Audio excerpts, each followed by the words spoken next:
Sebelum melanjutkan, jangan lupa subscribe dulu. Terima kasih. Bab 50, berani menyakiti tuan muda. Setelah Zhong Yuan selesai berbicara, Xiong Meiki dengan bersemangat menambahkan, benar sekali, ayah. Sampah ini pantas mati. Dan bukan hanya dia, 3 pengawal di belakangnya juga. Dia hanyalah sampah yang mengandalkan latar belakang keluarganya untuk masuk ke akademi.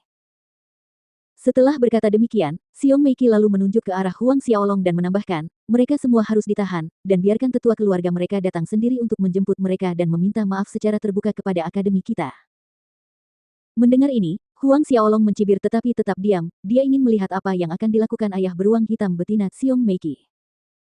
Ekspresi Xiong Chu tetap tenang saat dia melihat Huang Xiaolong dan 3 orang yang bersamanya saat dia mendengarkan penjelasan putrinya dan Zhong Yuan.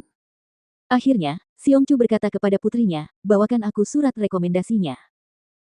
Xiong Meiki agak terkejut namun tetap patuh mengeluarkan surat rekomendasi. Xiong Chu mengambil surat rekomendasi itu dan ketika dia melihat tanda kecil di bagian bawah surat itu, matanya menyipit. Tidak diragukan lagi, surat ini dikeluarkan oleh kepala sekolah. Dalam setiap angkatan mahasiswa baru, hanya 10 surat rekomendasi yang diberikan dan semuanya ditangani olehnya, Xiong Chu, tetapi kali ini ada pengecualian. Kepala sekolah, yang sebelumnya tidak pernah repot-repot dengan hal-hal seperti itu, sebenarnya meminta surat darinya 2 hari yang lalu. Dan surat rekomendasi anak kecil ini dikirimkan langsung oleh kepala sekolah. Karena kepala sekolah yang mengeluarkan surat, maka dia tidak punya kewenangan untuk mengurus perkara ini, karena sampah ini disertai dengan surat rekomendasi kepala sekolah, maka dia hanya bisa menyerahkan perkara ini kepada kepala sekolah. Xiong Chu menyimpan surat itu dan setelah berpikir sejenak, dia berkata kepada Huang Xiaolong, anak kecil, selama kamu dan ketiga pengawalmu meminta maaf, aku akan melupakan masalah ini dan tidak akan membahasnya lebih jauh. Lupakan dan jangan kejar. Semua yang hadir menjadi tercengang, tidak dapat mempercayainya. Seorang guru Cosmic Star Academy terluka, namun permintaan maaf saja sudah cukup untuk meredakan keadaan. Ayah, kamu. Xiong Meiki begitu cemas hingga dia mengucapkan kata-kata itu, tetapi sebelum dia bisa mengatakan lebih banyak, Xiong Chu melambaikan tangannya padanya dan berkata, sudah cukup, jangan katakan lagi. Kata-kata yang hendak diucapkan Xiong Meiki tercekat di tenggorokannya dan karena tidak punya pilihan lain, yang dapat dia lakukan hanyalah menatap Huang Xiaolong dengan tajam. Semua orang mengira Huang Xiaolong akan meminta maaf di depan umum, tetapi yang dia katakan adalah, mengapa kita harus meminta maaf? Aku ingin mereka meminta maaf padaku. Sambil menunjuk Xiong Meiki. Apa? Kata-katanya bergema di seluruh alun-alun, mengejutkan para penonton saat mereka menatap Huang Xiaolong dengan takjub, mungkinkah anak ini gila? Apakah dia tidak mengerti arti di balik kata-kata yang baru saja diucapkan oleh wakil kepala sekolah? Apa yang kau katakan? Ingin kami meminta maaf? Xiong Meiki hampir meledak marah, dia sudah tidak puas ketika ayahnya hanya meminta mereka untuk meminta maaf, tidak hanya itu, pihak lain masih bertindak seperti sebelumnya, ingin mereka meminta maaf sebagai gantinya. Ayah sudah melihatnya sendiri, pemborosan ini sama sekali tidak menempatkan Akademi Bintang Kosmik di matanya. Seru Xiong Meiki sambil menoleh ke arah Xiong Chu, hampir berteriak. Xiong Chu terus memperhatikan Huang Xiaolong, wajahnya menunjukkan ekspresi muram, sampah yang mendapat surat rekomendasi kepala sekolah ini terlalu tumpul, tidak tahu kapan harus mundur. Dia sangat murah hati dengan membiarkan pihak lain menyelesaikan masalah hanya dengan permintaan maaf, sehingga membuat kepala sekolah tersanjung. Namun, bocah ini menginginkan 1 kaki setelah diberi 1 inci. Huang Xiaolong menyeringai, dan tatapan matanya yang dingin tertuju pada Xiong Meiki, kamu telah berulang kali mengatakan bahwa aku ini sampah, bahwa kita datang untuk membuat masalah karena memang begitulah adanya, keluarkan bola dunia perekam di alun-alun. Biarkan semua orang melihat bagaimana sebenarnya kita membuat masalah.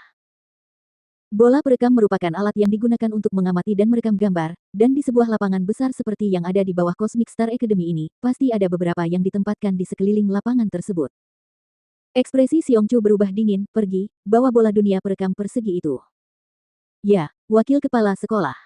Salah satu guru menjawab dengan hormat dan bergegas pergi.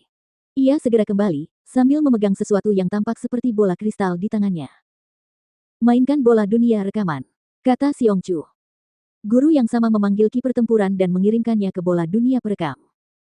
Dalam beberapa saat, gambar bergerak diproyeksikan di udara dan dari gambar tersebut, apa yang terjadi sebelumnya dapat dilihat dengan jelas. Pertama, terlihat Xiong Meiki melempar piring murid Huang Xiaolong ke lantai, diikuti oleh Zhong Yuan yang bergegas bersama 2 guru, dan sesampainya di sana, menyuruh Huang Xiaolong berlutut dan meminta maaf. Selanjutnya, Zhong Yuan menyerang Huang Xiaolong dan akhirnya terluka oleh Fei Hou yang melindungi Huang Xiaolong. Xiong Meiki dan Zhong Yuan tampak makin muram seiring berjalannya waktu. Para siswa beserta keluarga mereka berkumpul dari seluruh penjuru saat kebenaran terungkap di depan mata mereka, dan mulai berbisik-bisik di antara mereka. Melihat tayangan ulang kejadian itu, ekspresi muram Xiong Chu berangsur-angsur berubah cemberut. Begitu tayangan ulang berakhir, Huang Xiaolong mencibir dan berkata, kami tidak membuat masalah, tetapi kau malah menuduh kami. Guru yang katanya ingin membunuhku dan pengawalku membalasnya sebagai pembelaan, apakah ini yang disebut membuat masalah? Haruskah aku berdiri di sini dan membiarkan dia membunuhku atas nama tidak membuat masalah? Tanyanya sambil menunjuk Zhong Yuan dengan satu jari. Zhong Yuan ingin menghindari masalah tersebut dan tidak tahu bagaimana harus menanggapinya, jadi rasa malunya berubah menjadi kemarahan dan kebencian. Perhatian Huang Xiaolong tertuju pada Xiong Chu saat dia berkata, sekarang semuanya sudah jelas, dan rekaman itu dengan jelas menunjukkan bahwa bukan kami yang memulai ini, mengapa kami yang harus meminta maaf? Atau apakah Anda mengatakan bahwa kami harus meminta maaf hanya karena mereka adalah guru akademi? Xiong Chu pendiam. Ayah. Xiong Meiki ingin membenarkan tindakannya, tetapi dia dipotong oleh Xiong Chu yang berteriak, diam.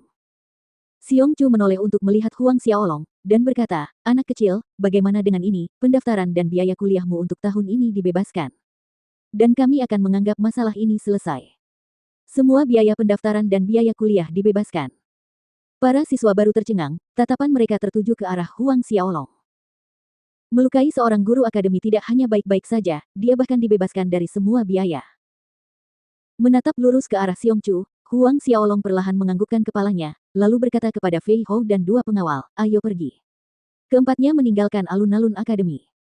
Melihat siluet Huang Xiaolong yang menjauh, setiap orang yang hadir memiliki ekspresi berbeda di wajah mereka. Xiong Chu tidak mengatakan sepatah kata pun, sosoknya melesat dan menghilang dari alun-alun. Dengan demikian, kerumunan itu berangsur-angsur bubar. Di salah satu ruangan Cosmic Star Academy, Xiong Chu sedang duduk, jejak cahaya bintang yang lembut berkilauan dari tubuhnya. Suasana di ruangan besar itu menyesakkan, membuatnya sulit bernapas. Xiong Meiki dan Zhong Yuan telah berdiri di belakang Xiong Chu untuk waktu yang sangat lama, tetapi mereka tidak berani berbicara. Surat rekomendasi untuk anak kecil itu datang dari kepala sekolah, kata Xiong Chu tiba-tiba setelah terdiam cukup lama. Xiong Meiki dan Zhong Yuan terkejut, dikirim oleh kepala sekolah. Ini. Baiklah, kalian berdua bisa pergi. Xiong Chu berbicara lagi. Ketika Xiong Meiki ingin mengatakan sesuatu, Zhong Yuan menarik lengan bajunya, matanya memberi isyarat agar dia tidak melakukannya. Zhong Yuan memberi hormat tanpa suara, berbalik dan meninggalkan ruangan. Saat meninggalkan Akademi Bintang Kosmik, Huang Xiaolong kembali ke rumah Tianxuan alih-alih kembali ke rumah Marsekal. Sesampainya di rumah Tianxuan, Huang Xiaolong melihat-lihat, setelah 2 hari membersihkan, rumput liar yang tumbuh di sepanjang koridor dan debu kamar tidur sudah tidak ada lagi. Huang Xiaolong memerintahkan Bisman Boli untuk mengumpulkan ke-16 budak dan menanyakan tentang urusan rumah besar. Setelah itu, ia memberi Bisman Boli beberapa koin emas untuk membeli perabotan dan bunga untuk menghiasi rumah besar itu. Huang Xiaolong bermaksud tinggal dan berlatih di sini begitu akademi dimulai. Tianxuan Mansion jauh lebih dekat dengan akademi dan para murid akademi diizinkan untuk tinggal di luar asrama. Setelah menyelesaikan urusan istana, Huang Xiaolong kembali ke istana Marsekal bersama Fei Hou dan 2 pengawal. Apa? Guru-guru Akademi Bintang Kosmik berani menyerang Tuan Muda. Saat kembali ke rumah Marsekal, kedua pengawal itu segera melaporkan apa yang terjadi hari ini di akademi kepada Marsekal Haotian. Mendengarkan laporan bawahannya, raungan marah Marsekal Haotian mengguncang seluruh rumah Marsekal.